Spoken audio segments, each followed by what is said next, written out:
Things aren't exactly going super well in Jets land. We've said that a lot recently, and after a weekend loss to the LA Kings and some interesting rumors surrounding the Jets, it feels increasingly like the season is coming to a close before the season is actually over.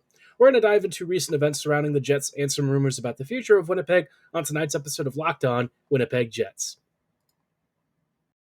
Or Locked On the Hockey Jets, your daily podcast on the Winnipeg Jets. Part of the Locked On Podcast Network, your team every day.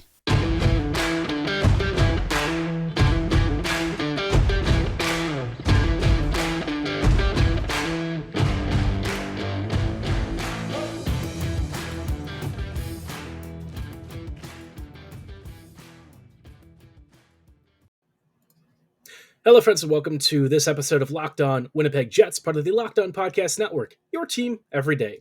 I'm your host, Harrison Lee, an avid Winnipeg Jets fan and an online blogger. You can follow me on Twitter at HLivingLoco and at LO_Winnipeg Jets. As always, thanks for making Locked On Jets your first listen of the day every day. If you like what you're hearing, be sure to like, follow, and subscribe on your favorite podcasting platform of choice, including Apple, Spotify, Google, Megaphone, Odyssey, and YouTube. Doing so is always free of charge and ensures you never miss another episode, but most of all, we just really love and appreciate your support. Now, like I said, a lot going on with the Jets, including a difficult loss to the LA Kings. We're going to dive into that one first and then talk about some of the rumors surrounding Winnipeg, especially the future of the team, and some interesting thoughts that I have about who might be on the way out pretty soon here. We all know that Pierre-Luc Dubois is one of those names likely to be up on the chopping block. But increasingly, it seems like Mark Scheifele might be hitting the road soon, pretty soon here too. So we'll dive into that shortly. But first, let's start off with LA versus Winnipeg. This game was, in a word, just sort of average. You'll see like the 4-1 scoreline or whatever and be like, well, that doesn't look particularly great for the Jets. But I would say in Winnipeg's defense, the team wasn't particularly bad necessarily. They played a mostly even game with the Kings, a couple of moments during a couple of periods where they maybe allowed LA to get a few too many chances, but for the most part, it was a fairly back and forth affair. I think the biggest problem with the Jets, though, is that they just can't score. I mean, that's been like the theme for the past couple of months, and I think in this game, you saw a lot of what I've been talking about and why the trade deadline felt like it just didn't go far enough. As much as Nino Niederreiter and Vladislav Nemesnikov are middle six upgrades, that wasn't the only problem with the Jets. The top six is just, it's not really doing well. And I think we're increasingly seeing guys checking out. We're seeing players just not really engaging. And Winnipeg just kind of looks like it does not seemingly want to make the playoffs, even though they're in a playoff spot as it is. So, yeah, the Jets not feeling great. This game, though, I would attribute the loss partly to Hellebuyck. He had a couple of goals against it I think he would have really liked back. One of them was like a backdoor play that he really couldn't do anything about, but I think he won't be happy about the first goal he conceded to, like, who was it, Arvidsson or something in like the first 2 minutes. And then in the third period, that Doughty goal, less than 30 seconds in, just a shot from the right wall. I don't think he was really expecting it, and it just sort of beat him cleanly. Not really one that you would expect a goalie of his caliber to necessarily have happen, but I mean, that's what we say, right? But the truth is that stuff happens pretty frequently, even to the best of them. It's just that for the Jets, if Hellebuyck has even a slightly average night, Winnipeg is really up against it because the forwards aren't providing any support whatsoever. No one's scoring. And so, like, Hellebuyck kind of has to do all of the work, which is not a particularly sustainable way to try and win. I guess the long national nightmare of a scoreless power play was over, though, thanks to a 5-minute major where Blake Lizotte, I don't know what happened, but like he was arguing with Josh Morrissey. Morrissey made to drop his gloves for a fight, and then Lizotte, for whatever reason, like cross-checked him in the chin. I can't begin to describe why he did that and what he was thinking, but obviously he gets booted from the game, and Pierre-Luc Dubois, who's looked a little more like himself recently, scored a power play goal. Good for him. Unfortunately, it didn't actually shape the outcome of the game. Winnipeg still lost, still looked like it really couldn't finish on any opportunities, and just a frustrating game on top of many frustrating games recently. I guess if you're looking for a silver lining, the Preds really didn't take advantage of their couple of games in hand. They've lost a few recently. They just lost a couple of hours ago to the Toronto Maple Leafs. So thanks, Toronto, for helping us out, I guess. Winnipeg obviously not feeling too great, and their next game is on Tuesday against the San Jose Sharks, a road game, 10:30 p.m. Eastern, which is like what 9:30 your time if you're in the Central Time Zone. I hate late games, and I'm sure this is going to be a really disappointing one. We saw that the Jets lost to the Sharks the last time. Do we really feel like this team is going to be doing any better this time? Probably not. I hate to be pessimistic, but it just is what it is. Winnipeg kind of sucks right now, and it's not just because um, they're struggling to score. I think the attitude around the team is really rough. I mean, you heard Dubois talking during one of those interviews, mid period intermission interviews. He just sounded like he had no idea how to like fix what was wrong with Winnipeg, and it's probably an attitude that's shared by the Jets in general. I think this team is just sort of out of ideas. They're sort of out of um, energy, and Rick Bowness kind of threw his hands up at the end of the LA Kings game, like, what are we even doing here? And look, Bonus is going to have to wear some of this too, but by the same token, a lot of the players really haven't been pulling their weight. So Bonus not helping the situation with some of his roster and lineup choices, but it's not enough to where I feel like he is the sole culprit. I mean, this team just has so many problems that didn't get resolved, and I was hoping that Bones would be the culture change and the kick in the butt to get this team back up and running, but it feels like we're actually backsliding into what was happening before Paul Maurice resigned. So, all in all, vibes are bad. Team is down bad. Winnipeg is really slipping in the standings right now. They're just a few points above the playoff line, and Calgary is kind of breathing down their necks. I guess the only comfort and solace is that the Flames and Preds both have many of their own issues. They are also inconsistent and not always great. So, yay. Really sucks when you have to rely on other teams being bad because your own team can't get it together, but it is what it is. It's not shocking, it's not surprising. What I will say maybe caught me a little bit off guard was some interesting rumors and stuff from Darren Dreger and a few others over the weekend. Some talk about the future of the Jets and what we might see this summer. Is this finally a summer of change? I have no idea, but we'll dive into what it might look like if it is in just a moment. Before we go any further, though, I do want to shout out our friends and partners at Athletic Greens. Our next partner has a product that I use literally every day. I started taking AG1 because I was looking for a boost for my immune system and an easy habit to get into to get my day going and ensure that my immune system is running at 100%.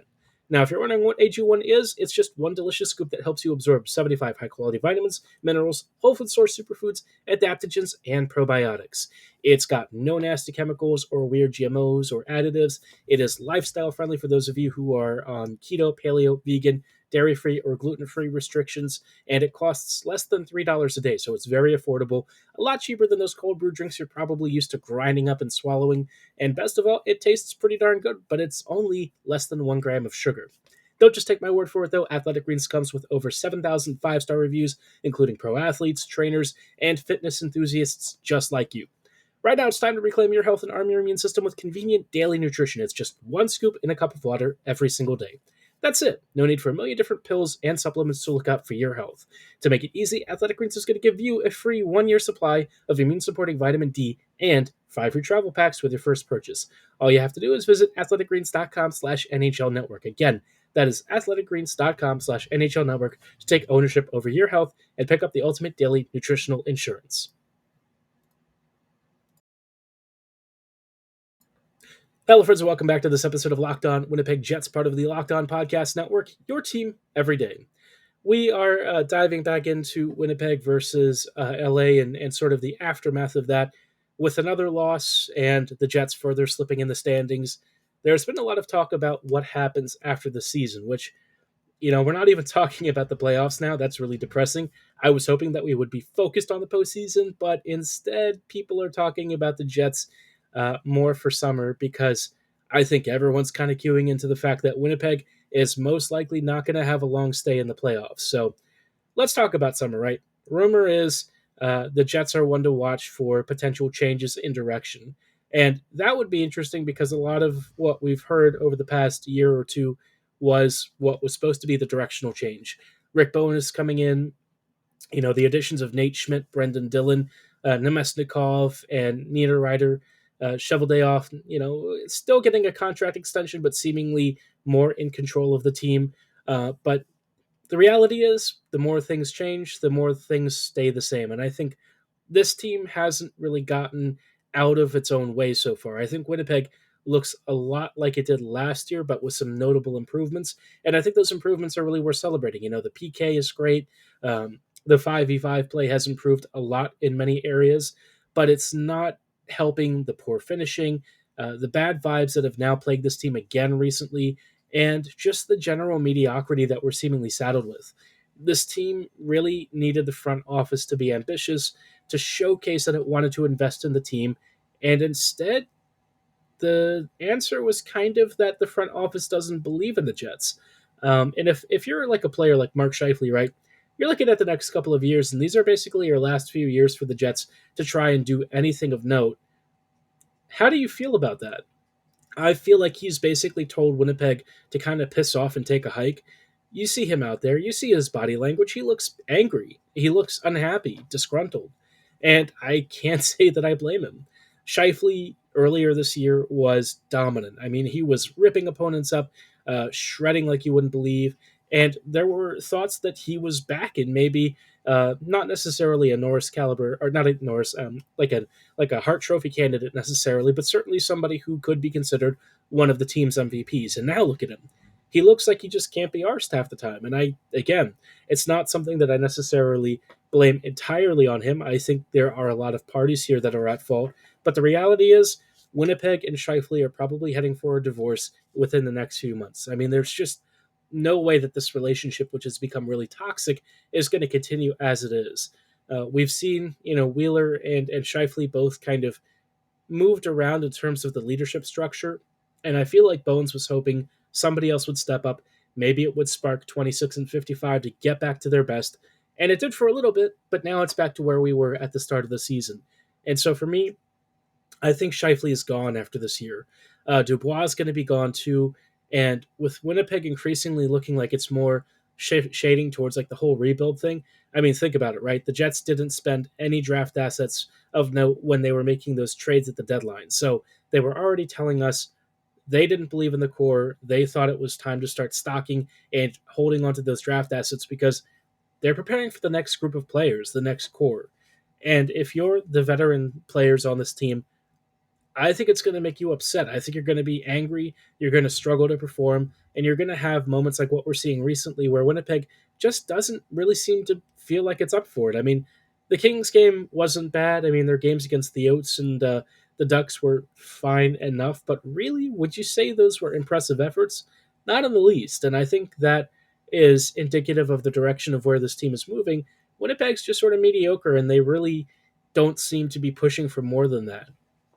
I don't know that it's necessarily all a lack of effort. I think a lot of the players, especially in the bottom six, are fighting every shift, but the guys in the top six haven't really done enough. I mean, Ehlers and maybe Nino Niederreiter are the only guys that I see consistently putting in the hustle. I think Connor is too to a point, though. His defensive work still leaves a lot to be desired, but Wheeler literally can't keep up.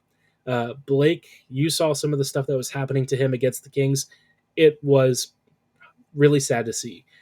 Blake, of course, we all remember him in his prime, monster forward a couple of years ago. But this version of him, he's a shell of himself. I mean, he has almost nothing left. And it makes me wonder, after this season, does he retire? If you're looking at the exodus of Scheifele, Dubois, and Wheeler all within one offseason, what do you think that means for the future of the team? We are getting closer and closer to a rebuild, but maybe faster than I was expecting. And if it saves money, okay, great. Cut salary, maybe reallocate some funding to try and build a more sustainable internal structure for developing a winner down the road. But do we really think the Jets are going to do that? I have no idea. Winnipeg hasn't really seemingly invested in the ops side as much. To my chagrin, it feels like it's just an average organization. Maurice rumored the rumor was with him that he really overhauled a lot of it to make it a professional NHL team when he arrived.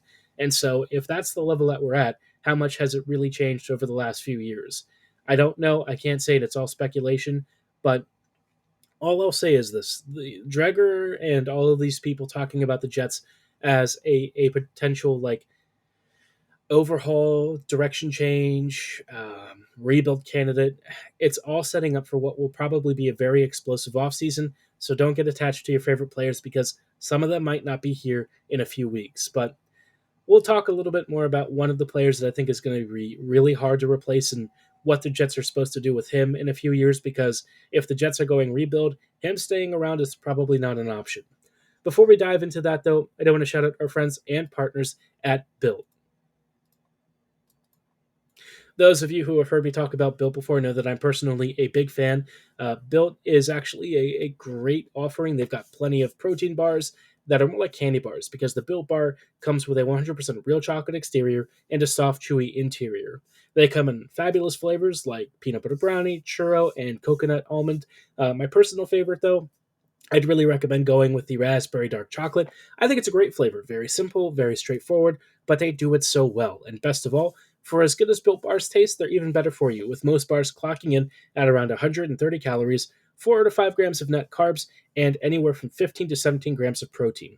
It is fantastic for you. It's a great pick-me-up. It's great for your pre-workout supplement, maybe even for a potential meal replacement, or just a snack that's not as calorically and carbohydrate intensive. It makes you feel good, it tastes great, and it's good for you. And so you can also get them at Walmart and Sam's Club with a couple of different variety packs. Some of their most favorite and most popular flavors are in there. But if you want to choose your own favorite flavors, go place your order for Built Bars at Built.com.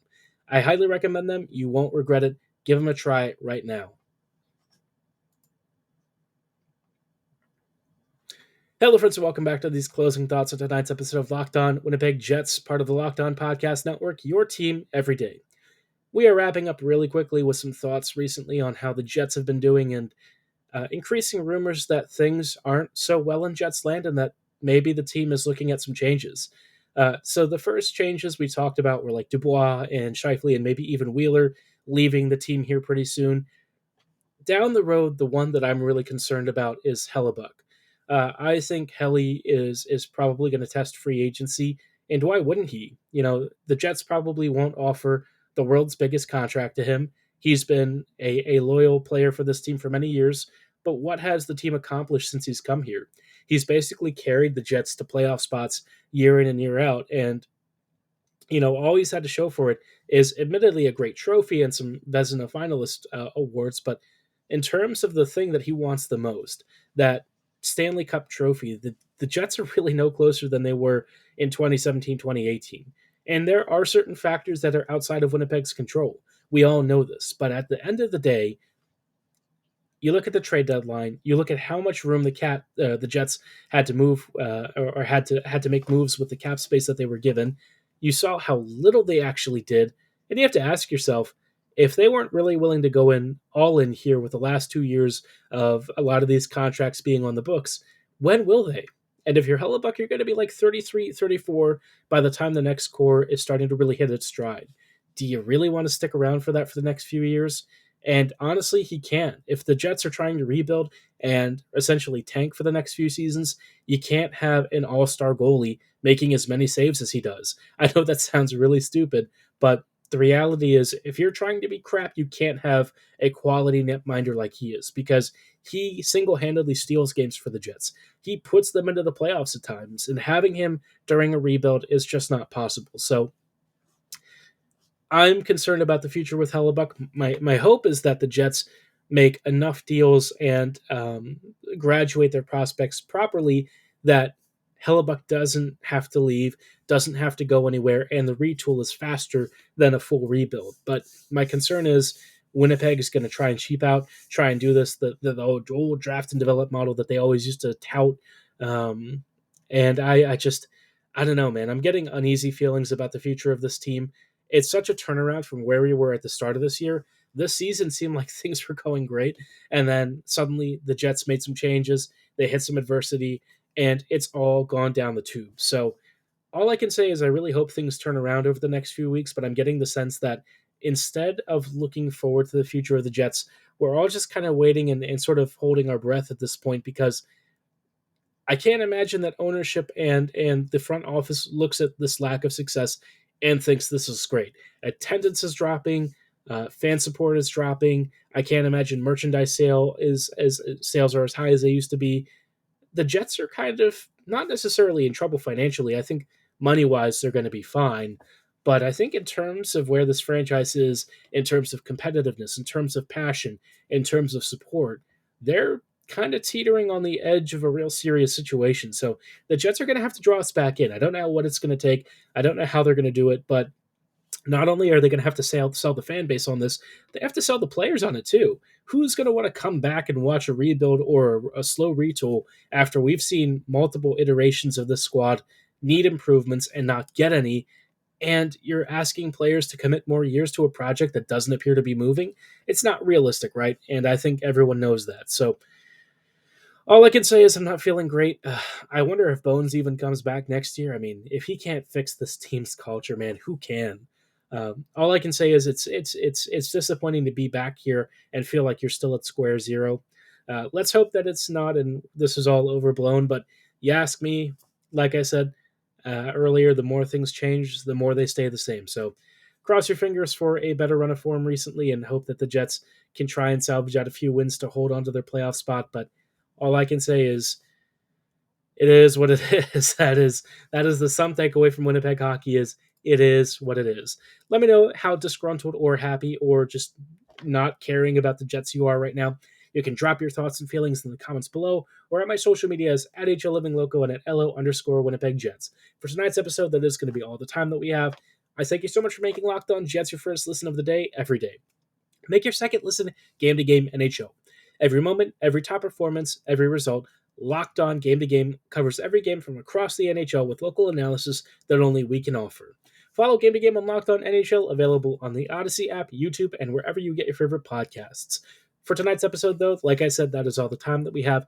Thank you so much for listening. Have a great night, and hopefully, go Jets go.